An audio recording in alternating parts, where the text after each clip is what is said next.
Hey, I'm Bob Kinnison. I'm an executive coach in Dallas, and I wanted to welcome you to your Break It Down show. 1,000 episodes, hell, 1,000 of anything is a truly remarkable accomplishment. If you look at the bio page, the About Us page on the Break It Down show website, talks about Pete running over 1,000 spy missions across the Middle East, and now to have complemented that with 1,000 wide-ranging and insightful ground truth episodes here of Break It Down show. Just congratulations, Pete. Today, our Break It Down show features Dr. Hal Bradley. Lost everything, went to prison, discovered his life purpose at the end of his sentence, which was to help those in need. Now he's an author, pastor, hospice nurse, guiding light to many.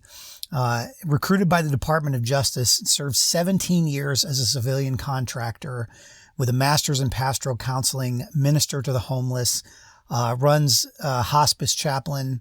His book is Crisis Victory, and he shares the personal and powerful story of his life as a drug lord who made it from sinner to saint on the difficult journey to redemption.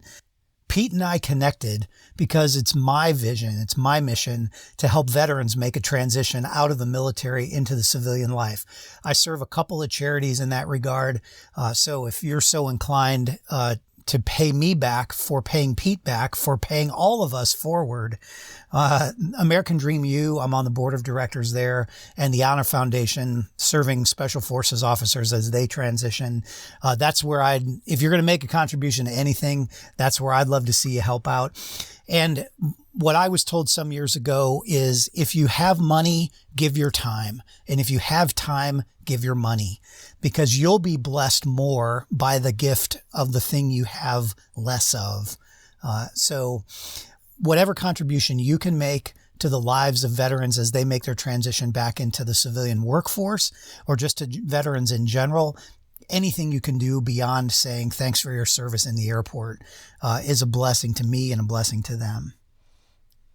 So on the Break It Down show today, Dr. Hal Bradley is about giving and giving back. And Pete Turner is about giving and giving back. So give both of those guys some attention. Fire it up. Lions Rock Productions. This is Jay Moore. This is Greg Cruz. This is Bryce Vine. This is Dexter from The This Offspring. is Nathan This East. is Sebastian Younger. This is Daryl This is Stuart Copeland. This is Mick Gillespie. This is Andy Summers. This is Dr. Bob Greenberg. This is Gabby Reese. This is Rob Bell. Hey, this is John Leon Guerrero. Hey, and this is Pete A. Turner.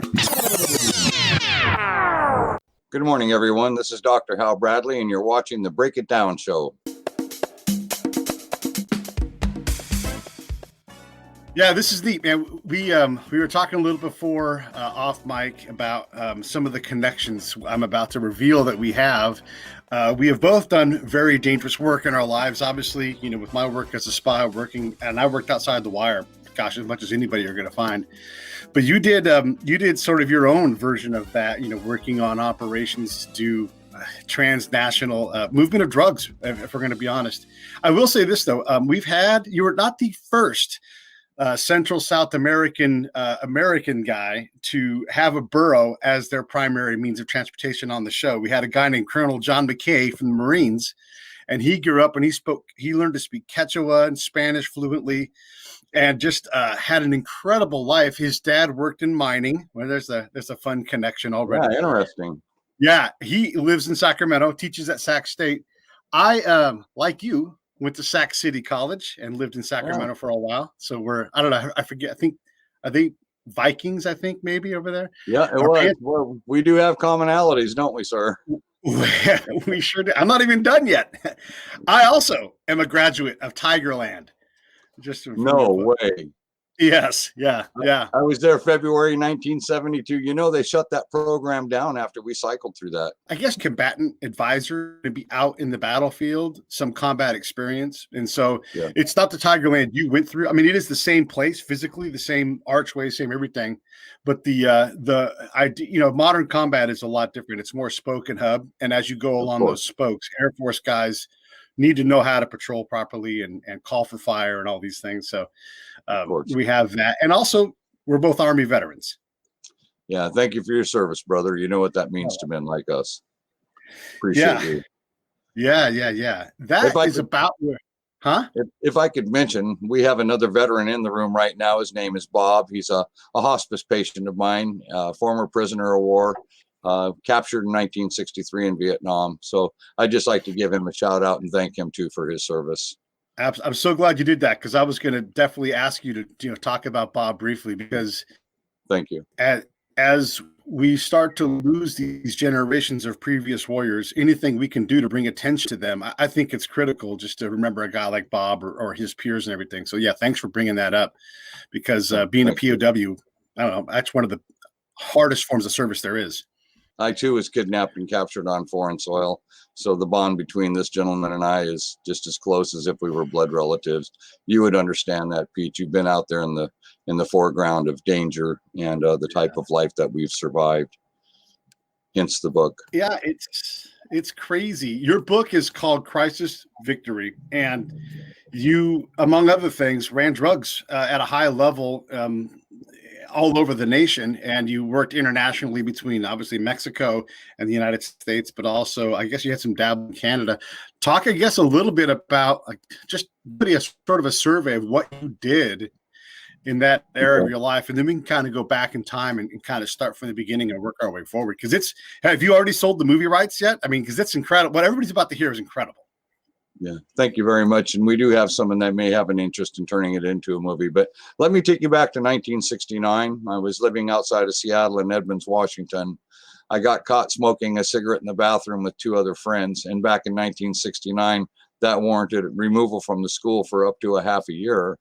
My mother had a friend who owned a mining corporation on the Durango-Zacatecas border in Mexico, and they thought it would be better than having me just walk the streets to go down and work in the mines.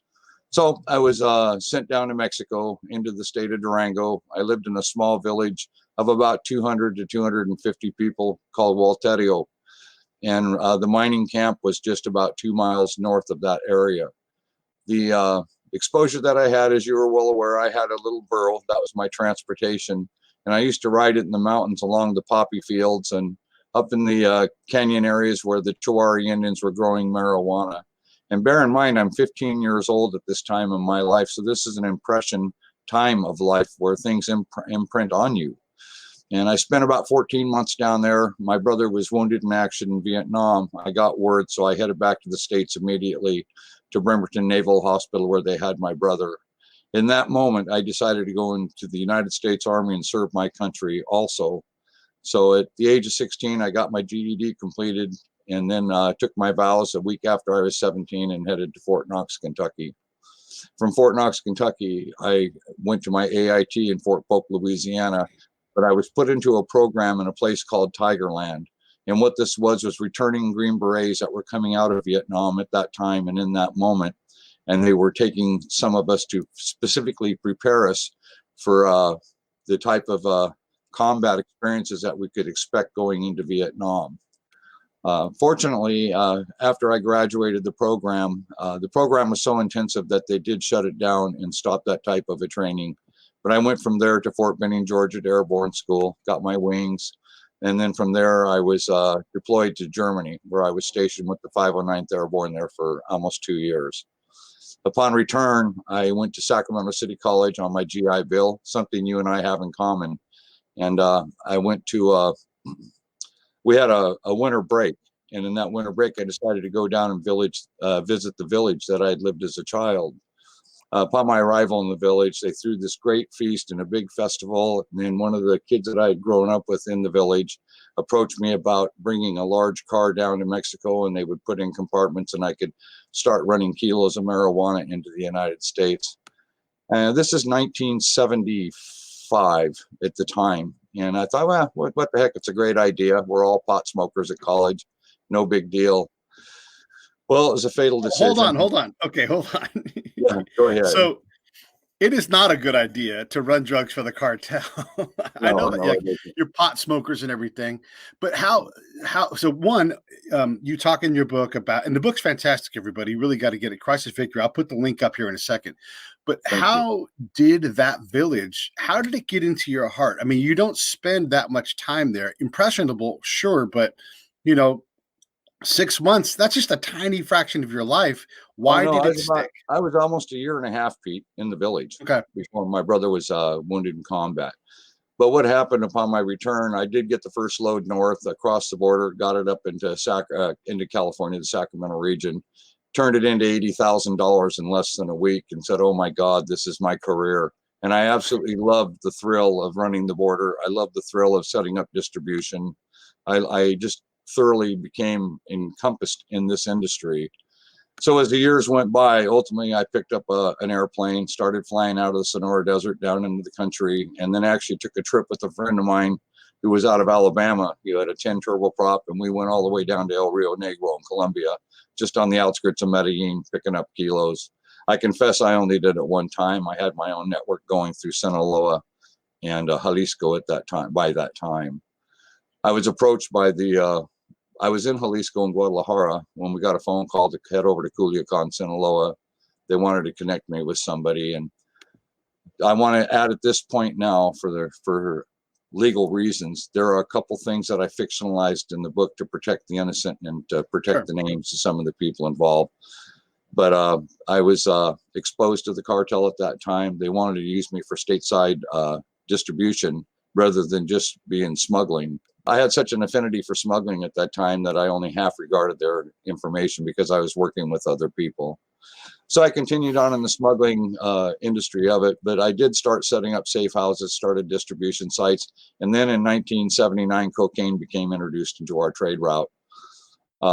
At that point, I did a couple runs with cocaine and then backed off and started focusing primarily on setting up distribution. And as you had stated earlier in our private conversation, it stemmed through Canada, halfway across the United States. I was moving between 250 to 350 kilos at a time in large unit measure. I don't even know how many tons I dumped into the market up here, but it was pretty extensive. I had an organization designed with other mules that were doing stateside transport, crossing into Canada and doing Canada drop shipments up there. And this was about the time that I met with El Chappo Guzman, as is discussed in the book. I first met him. I met him at a mafia wedding just outside of Culiacan on a ranch. I was sitting at the table of bosses to be introduced to him formally. And my wife and the wives and mistresses of the other bosses were put at another table under armed guard. And as the wedding was playing, all of a sudden we saw a bunch of soldiers come into the wedding encampment. And then within seconds, El Chappo Guzman, walked in to present a gift to the couple. He came over and paid respects at the table of bosses to each of the independent bosses working in his organization. And at that point in time, I was formally introduced to him as a, quote, trusted friend from the Pacific Northwest. Let me ask a couple questions here before we go further. And hello to the dog. Yeah. We may get interrupted by ducks over here. I'm right on the water. But I want to ask you, how was it getting stuff across the border? I mean, back then, less security, less everything. Give us an idea of what that was like, specifically getting over from Mexico into the United States. Well, in the early 1970s, we didn't have the protocols that are established by the Department of Justice via U.S. Customs and Border Patrol. A lot of it was, and I was trained in this early, you would hit the 28-kilometer zone coming in from southern or central Mexico. You'd pass 28-kilometer zone and you'd scrape the turista stickers off your car, pull into a border town, run the car through a car wash, take a couple shots of tequila or whatever, just to kind of calm the nerve, and then spray deodorant on your exposed skin so you would not accidentally sweat. And they had psychology signs as you would approach going through the customs clearance that would say, if you're caught smuggling drugs, you could do 40 years, these kind of informative things that would hit you subconsciously and psychologically. So I was taught to look them directly in the eyes, to wear sunglasses that weren't too dark, that weren't too light, throw a pinata and a couple bottles in the back seat. And one time I actually used a Prensa pass or a press pass stuck on the window. I was running a load with a man who wasn't actually a press member. So he was teaching me in his smuggling attributes how to deflect too much focus and concentration on the person in the car. The other thing we would do is we would wait just before shift change. And then we would pick the lane that we would observe that would be letting the most cars through because it's the end of their day. They were tired, and we would just jump in those lanes and go for it. Never once did I ever get caught, and I I can't even begin to figure how many times I crossed the Mexican-American border. Later on, I picked up a Cessna. Hold on, I have a question. So, yes. Did you try to be a gray man going through, or were you trying to also I'm a big smile wave, be recognizable but be unknown? That was sort of my philosophy when I did things out in the open.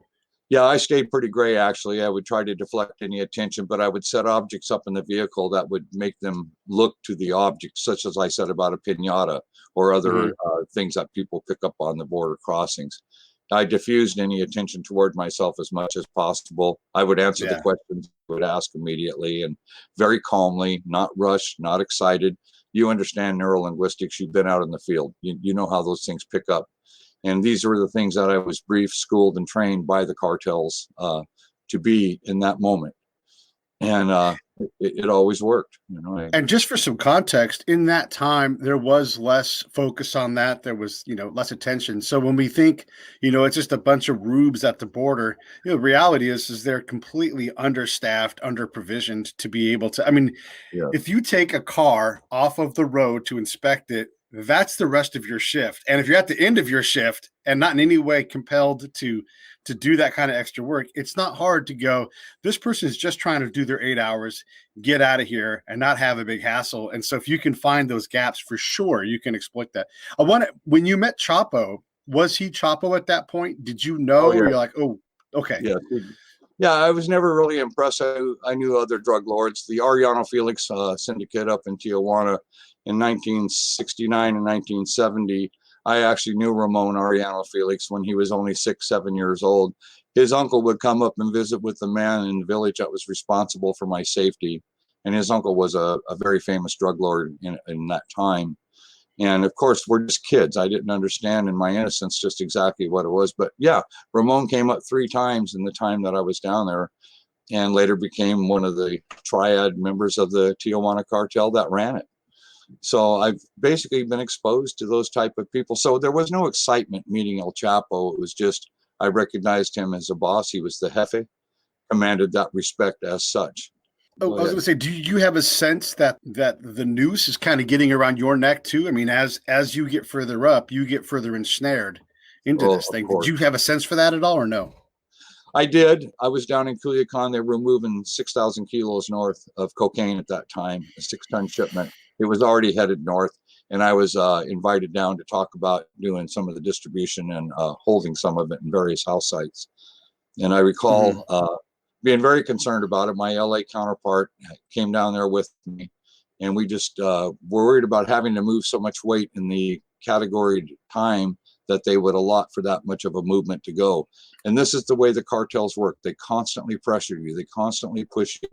And you have to do exactly every single thing they say, because if you don't do everything, you're going to end up another victim of theirs. And I have witnessed over the years many, many victim events. So I was very disciplined with regard to my responsibility. But while I was in Culiacan, the man that we're down meeting got a phone call, and it was from one of the officers working for El Chappo at that time. And Chappo was up in a ranch called La Junta, and he heard that I was down there. And he says, hey, listen, I want to talk to that Gabacho that lived there on the Canadian border, so bring him up. So we took out of town and we went to see Chappo. We went through a couple of mafia checkpoints, cartel checkpoints. And once I was there, I was presented to him formally again. And he sat me down in his lounge there, part of his office. And he said, how do you get my cocaine into Canada? And is there a market in Canada to where we can trade cocaine for that Vancouver, British Columbia marijuana? Because they were at that time in Chicago getting $6,000 a pound for the pot. So it was a real lucrative, it was an amazing time and very lucrative for him. So I assured him that I would go into it and I would check it out and I'd get the information back down there. And that was the last time that I saw Chappo Guzman. It was only about 3 or 4 months later when they said that I'd owed them this debt. And I think in the book it shows $1 million, the debt. So I put together the money, went down there to pay off the debt, gave them hugs and handshakes, said I'm done with this. You know, I had a wife, I had new children coming into my life. I didn't want back in the first place, but I was forced back after prison. And I went back up north, and when I got home, I had 2 soldiers with a van load of kilos sitting in my driveway telling me to go to work. Well, as a boss, I didn't have to accept it. And I told them we were heated up, get that load the hell out of here. I had a little over $3 million in cash at that time in my bedroom, and went up and dumped it in the car on a payment owed. And the very next day, I made the decision to walk into the U.S. Attorney's office and take the whole thing down. The threat assessment, based on seeing that type of people in my driveway, knowing full well they were not going to honor the agreement, the commitment that was made, I was just too much of an asset. Like you said earlier, as you climb that ladder, you become non-replaceable. And they knew that. They said, aquí en su corazón vive la sangre de la ciudad. In your heart pumps the blood of our village. And as a result of that, there was no choice. I would have had a dead family in less than a week had I not made the decision I made. So yeah, it was a viable choice to make based on the pressures that I was dealing with in that moment. I came home. Can you go back a little bit in time and talk about, you talked about some of these victims, and in the book you start to chronicle it. I don't want to give everything in the book away, but at this point, when you walk in to the law's office, what happens to people that go against these guys. Brother, I have seen so much horror and so much high level violence, and the cartels don't just want to kill. They like to torture. They like to institute fear as a viable resource to control their regions, their environments, and the people that are under them. I have witnessed horrible death. I have witnessed, I can remember one time vividly that stays with me, 3 Rottweilers. They threw this guy in a corral with him and chewed him to death, and why they were sitting there all laughing about it. And these are 15, 16, 17-year-old soldados, and they were all making bets as to which dog was going to deliver the kill blow. I can remember one night having dinner at a friend's hacienda where they loaded a guy in the back of a rig, and before I was done with dinner, the rig came back without him. I've seen mangled and mutilated bodies that were hung over overpasses. Hell, I've driven under them when they were hanging, mutilated and dangled. I had a very close associate of mine who was grabbed one time, and with 2 other people, they poured gas on all 3 of them, and they let the 2 burn to death. And just before he was dead, they put the fire out so he'd be in agony the rest of his life. And then they took all of his fingers at the same time. On and on. I've seen so much of that stuff, Pete, that I don't want to upset the audience with too much more detail on that. Right. But yes, I'm fully aware of the danger. As you know, recently I had a contract, a kill order put on me, June 7th. If we're not getting ahead, since we're in this conversation right now, I was executed out back of my home here on the night of June 7th. I was left dead.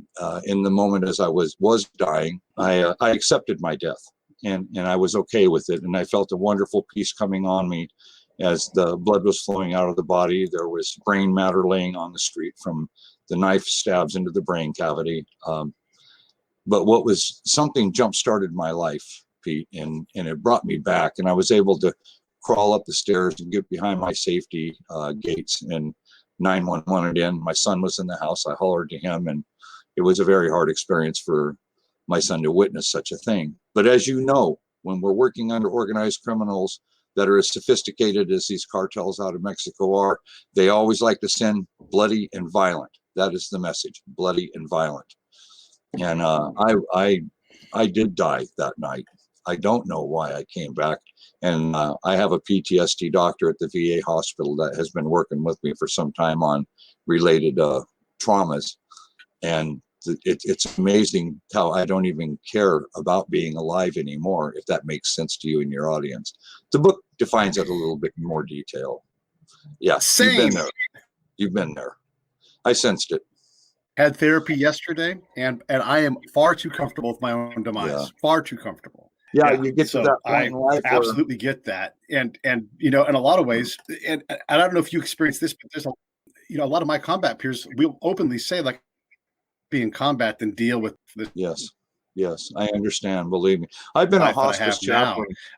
I know combat. I know where. Yes, and this one is oftentimes excruciating and agony. Yes, it's horrific if you allow it to be. My book, Crisis Victory, is designed to walk you through tragic crisis events in the moment, and to be able to recover successfully at the end. And I believe, as you would also, I'm sure, these type of books can only be written by people that have gone through multiple near-death experiences, have faced crisis events of such an enormity and such a caliber that this information can save other lives. And this is what motivated me into the creation of Crisis Victory. But I would also like to add, brother, that I've been certified and ordained with hospice for almost 25 years now. In the last 23 years, I've taken countless people through the dying process. As stated earlier, I have a friend and brother here right now who's in final stage of life and fully acceptance with it, like we would be. And having the death experience and surviving dying and coming back has really enlightened me in a humble sort of way as to regard to the countless people I've taken through the dying process. And in that last moment, how they'll smile and they'll thank you or tell you they love you. And then they let go because they have hit one of the 5 stages of the dying process, the acceptance phase of it. And I can't reiterate that enough, this near-death experience has now benefited my hospice counseling.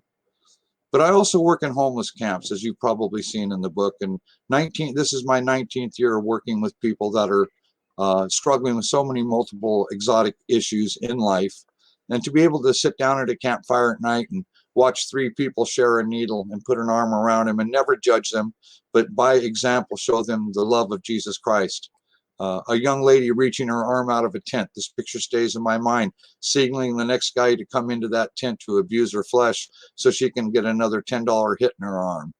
And I have seen hundreds and hundreds and hundreds of these things over the years, but I have gained and developed their trust and their respect. And as I enter into these camp environments, I don't ever judge anybody at all. First and foremost, Jesus didn't judge me. I'm not going to judge you. But the experiences of the past life that you and I, men like us that have lived in such dangerous and horrific environments, it's amazingly beautiful how the love of Jesus Christ can turn that and convert that into a tool of wisdom, if you will, guiding other people through such extensive processes. I wanted to take a moment and point out, you said the words multiple near-death experiences. You and I both know, like, we are fortunate to have more than 7 lives, and not that everybody gets 7 anyhow, but there is something to that. And I'm curious what your thoughts are. Did you have to go down this path? I mean, I know you're a man of faith. So did God put you on this excruciating path, nearly dying, seeing all this death and destruction, getting all this ill-gotten money, from the drugs and everything? Was this your path? You could do this work that you're doing now, helping human souls either transition from life to death or from wherever they're at to the next place? That's a very good question, and I thank you for asking that. My conversion was prompted by the drug cartels in Mexico. At the moment that I made the decision to take down the threat against my family, I wasn't some rat or some snitch running around telling on everybody. I want to make that very clear to your audience. I was laser focused on the targets that put my family in imminent danger. And I just grabbed a bigger baseball bat than they had. I'm former military, like you. We know the power of our government if it's used in proper accord. So I exercised that power and I went after him and I hit him as hard as I could. But getting back to the question in hand, I can say that my conversion was a result of the evil world and the horrific world that I had survived and come out of. The moment of conversion, when I couldn't take it anymore, gave the burden to Christ. There was a transformation that is literally indescribable because I had an absolute belief in that moment. And I took my years in prison, did my seminarial studies, my first stages of the studies, became a certified hospice counselor. I was in the press, I was on TV, I was in lots of newspapers. It was quite an amazing journey. And my job in the education department was to help other prisoners get their GEDs and take people through those processes to come out better.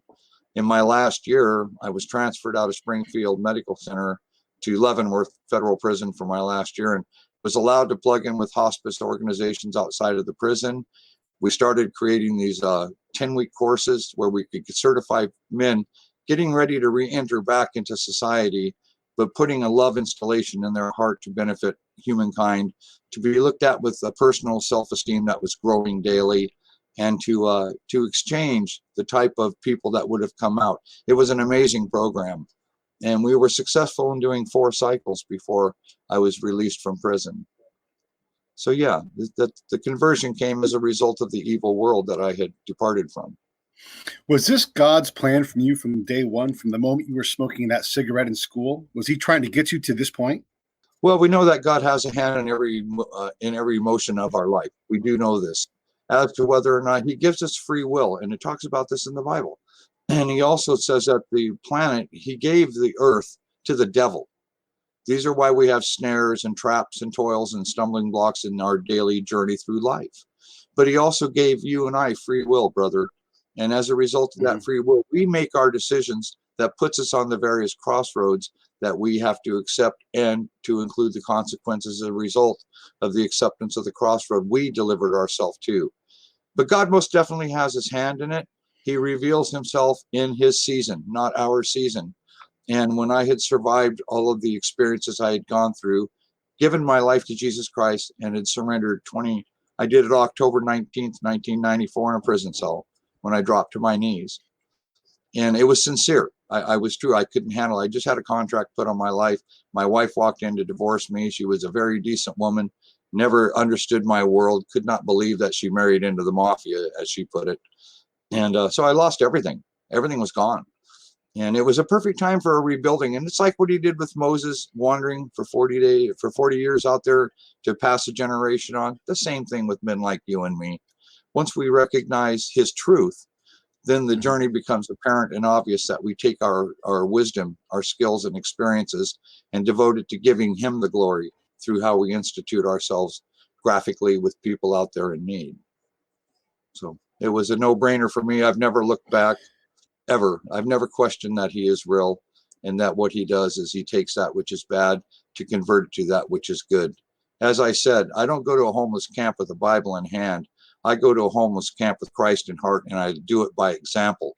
And this is where the trust gets built up. And you saw in my book where I've had rape victims dropped off at my door in the middle of the night with someone ringing the doorbell and taking off. And they'll come to me instead of going to an emergency room because they have felony warrants and they're afraid they're going to, be taken into custody and they can't get that fixed the next day. Well, they know that Pastor Bradley does not judge them. All I do is serve them. And I give God the glory on every service, brother. That's just the way it is.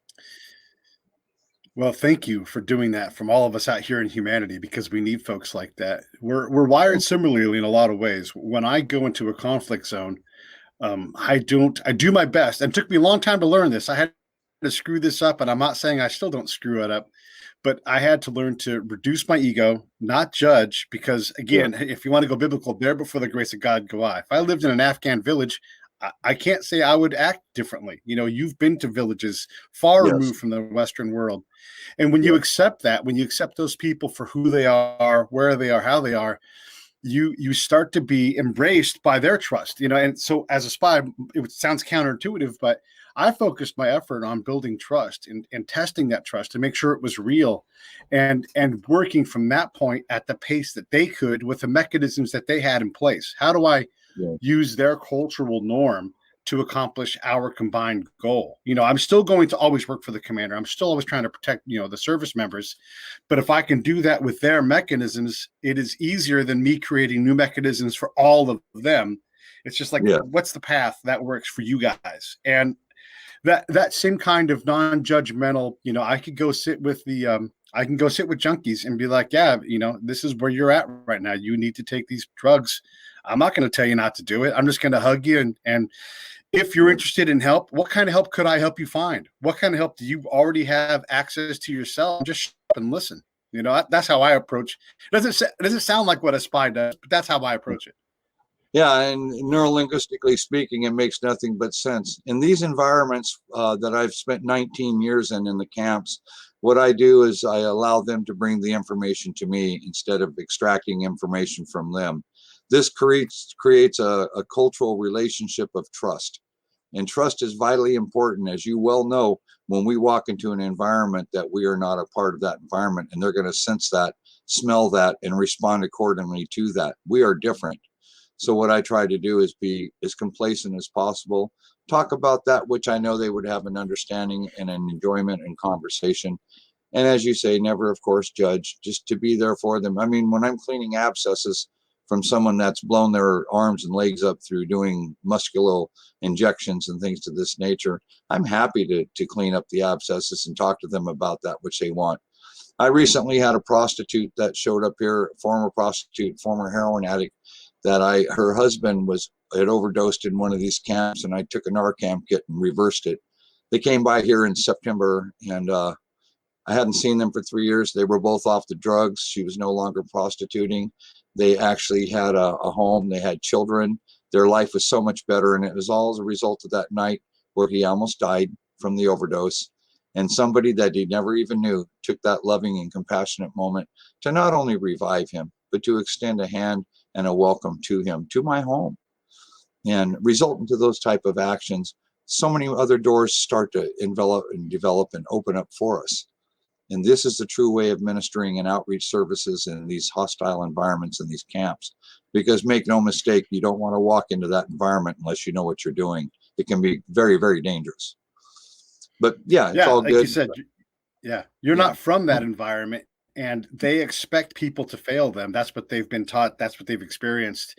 And you don't even get to build off ramps for them until they do trust you. And I know from my experience, working in a conflict zone where people don't ever have enough, you can't rush the trust process, because you are literally dealing with abused people, and whether they're kids, adults, whatever it is, there's an ocean of abuse, and you not move too quickly. And it's not about what I need to do. It's about where they're at, what's possible there. Because someone who no longer cares if they're going to live, if they inject this needle this time, next time, whatever, you can't change that in an instant. You are not in charge of their recovery. You are in charge of saying, "I'm here. I trust you. I care about you." That's what I think. I believe, and this is what I preach as a guest pastor in the pulpit many times. We were only given two commandments by Christ.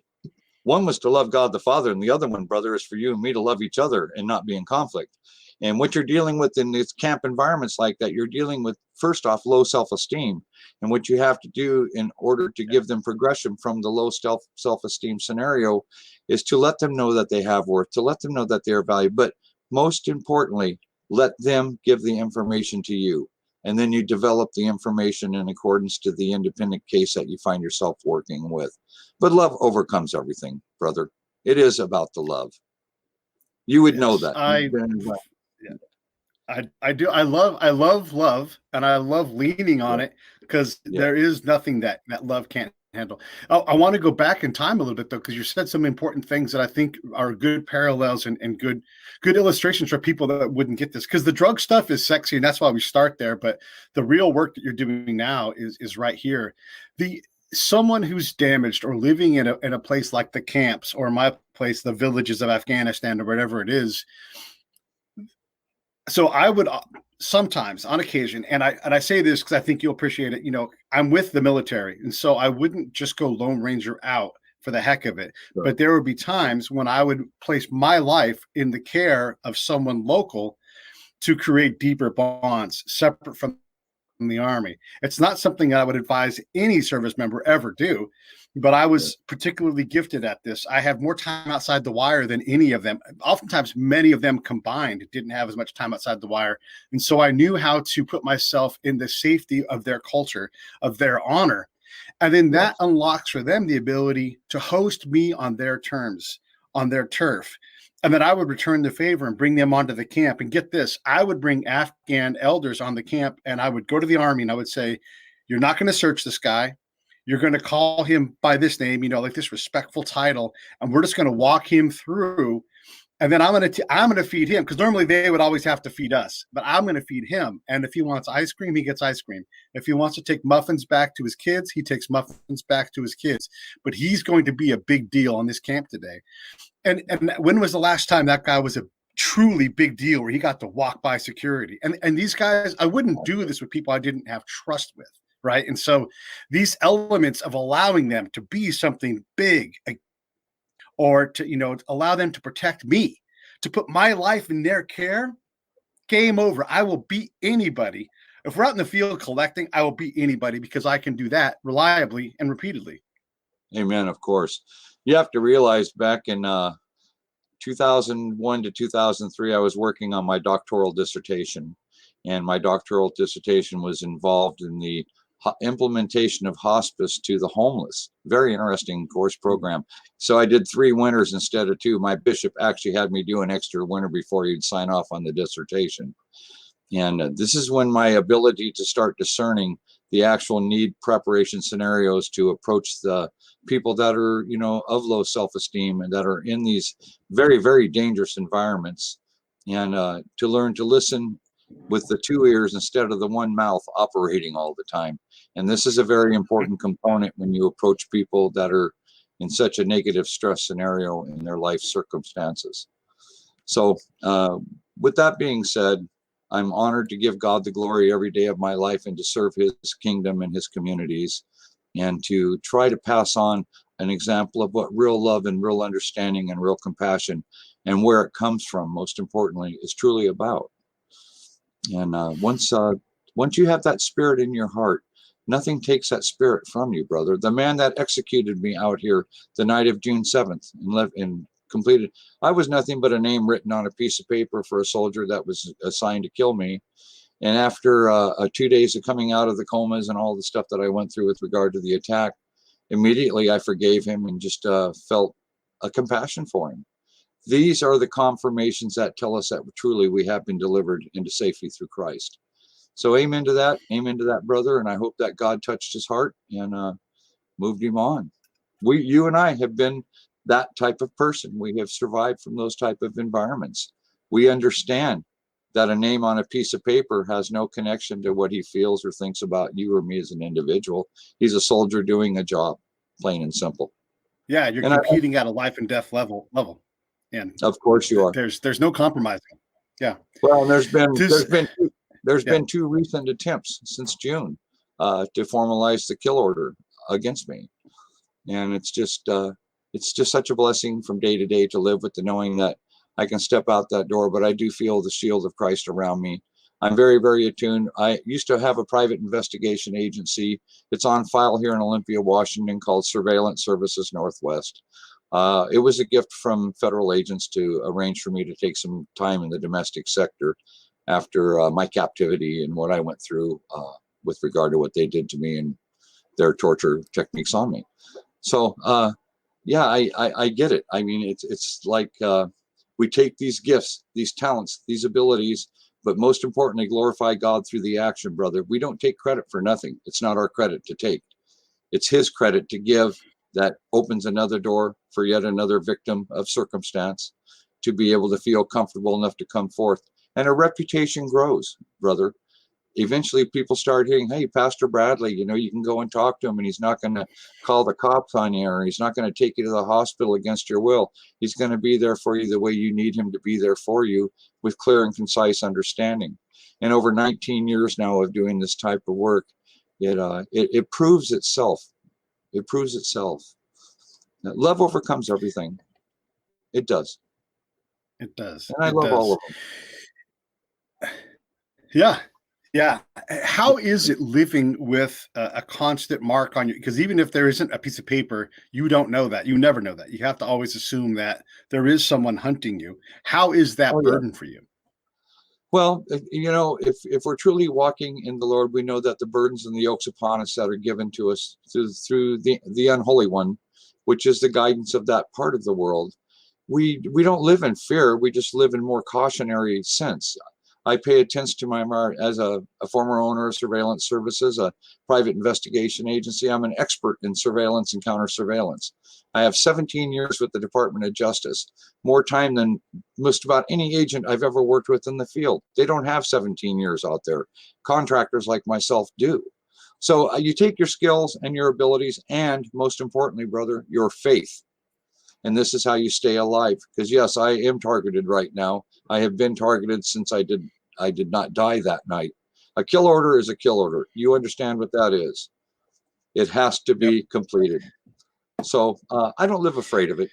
I live with the expectation I'm a little bit more dialed in on how to save myself and preserve myself than that which is coming at me. So it's all good, brother. Yeah. I live with There's joy this in my other heart parallel. every day. That is, joy, wonder, love. Yes. If you can feed off those things, you're going to be good. There's another parallel here with this. People say, well, aren't you afraid when you go out onto the battlefield? Because I primarily, I have a platoon with me or some kind of security element oftentimes when I would do this work. But there are many times when I'd walk out with no pistol because they were there to protect me. And it's like, are you terrified? I'm like, no, I want to be different. I'm with these guys, but I'm also not this offensive weapon. So there are hundreds of patrols where I had no weapon at all. And when you go out with these things, it's already too late. If they decide to ambush you and your 20 friends, 50-50, maybe less than that you survive because there's just no help coming. And when you do that enough times, and this is what you were saying earlier, when you've been out more than the experts who don't go out because they have paperwork to do, they have plans to so like you, I was out so much, I developed this innate sense, and I wouldn't say it's innate, it's describing it to somebody else, but this developed sense of when there's danger, when there's not, when there's a risk worth taking, when it's like, hey, we'll just come back tomorrow. All these things, these individual choices where you're literally preventing harm in the blind. You don't even know that, but just by saying something in this person's manner says, get out of, I can't say it to you, but get out of town because it's dangerous today. And then you just say, okay. And then you just sense it and you literally save your own life without knowing it. Maybe the whole platoon, which I know I've done where I'm like, there is something going on here. And then I let the commander decide what to do.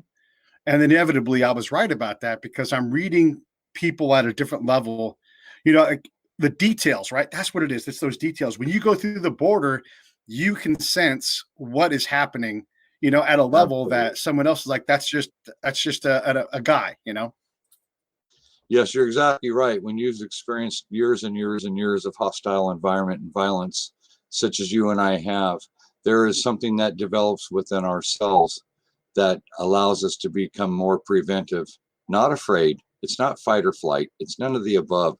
What it is a clear and concise understanding that we have just entered into. I call the cartel land the lion's den. I've always called it that. And you just know when you enter a heightened element of understanding in your consciousness, immediately integrates. My book, as you've read, explains all of those steps and stages very, very easily for even the layperson to fully understand and get it. And I'm glad that you got to read that book, by the way. And what's your take on it? What is your feeling about the work written in there? Well, I just the thing that I took from it was there are so many parallels. We have these completely opposite lives, and it's not just because we're both Sac City alums, but the ability to operate in the wild like that, to see atrocity. I mean, I've met.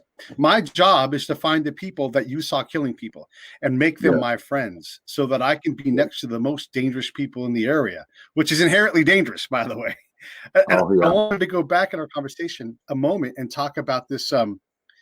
When we get to the point where we recognize all of the danger in that, because we're good at the conflict zone thing, it then puts you more in the mind of the people who live there every day. And it makes me more empathetic to, this is what they deal with every day.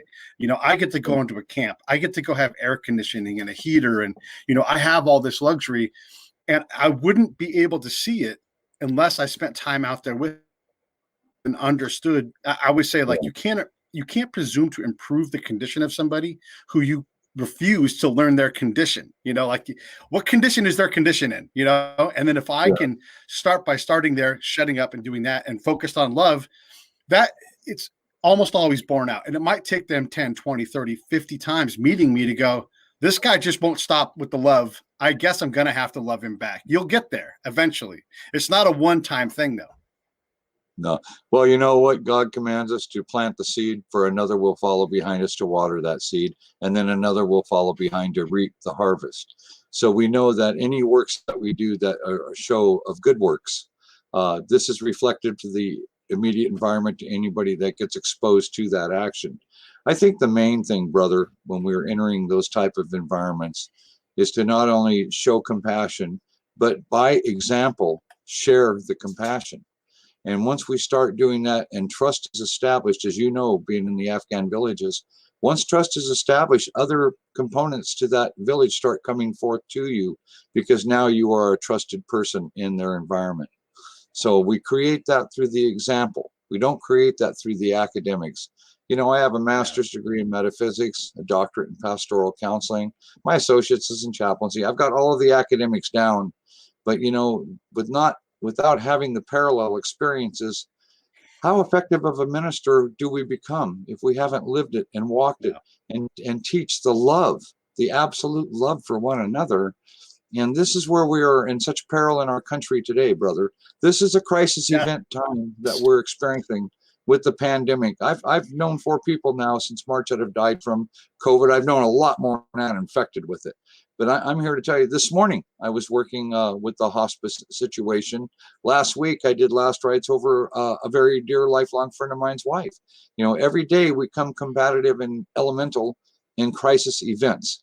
It's how we approach the event and how we leave the event scenario for those that are in the grieving process or whatever it may be that the survivors are going through is very endemic to the way that God has orchestrated our calling and our servitude, giving him the glory. Never, ever, ever would we seek such things. We're not prideful. We are no longer sinful. We are soldiers of a different type of war, and it's very spiritual war. And it's here, brother. It's on us now. And eschatology was one of my favorites in seminary. I loved to study end of days prophecies. I loved it. And to sit here and watch the unfolding of it in my lifetime, it's pretty remarkable. But yeah. So let me say this, but everybody can get Crisis Victory on Amazon. There's a link right there. If you're listening on the podcast side, as always, it'll be in the show notes. Definitely recommend this book. I mean, there's the spiritual side. There's the super interesting Smuggler Day side of it. There's so many different aspects, and there's a lot of advice. And the advice that I resonated with and took some things that, because I can always learn more, but I really enjoyed the book, man. I thought it was an easy breezy read. I got through it so fast. You, and I definitely recommend it to anybody. Anything you want to say just in closing in general? So before we wrap this thing up, it's such a great tale. I really, when I say a book, I mean a movie. I hope that someone gets the rights from it, because it's just an impossible story, just impossible. And all documented. I have every bit of paperwork to support back and corroborate every statement made. What I would like to say in closing, besides thanking you so very much for your time on air, I'd like to say, and I don't send them to Amazon. What I do is send them to the website. So to go to crisisvictory.com, and this way you can get a prelude to what the book is about. And again, brother, I want to thank you so much. I want to also thank you for your service to our country. I'm glad that you are a survivor. You are a perfect candidate for writing notes in the Crisis Victory site. If more of us tell our stories and come forth with what we have survived, we may save lives. So I'd like to thank you, brother, and God bless you, and continue on in this great and amazing ministry that you have, as I see that this will reach the multitudes. Thank you. Thank you.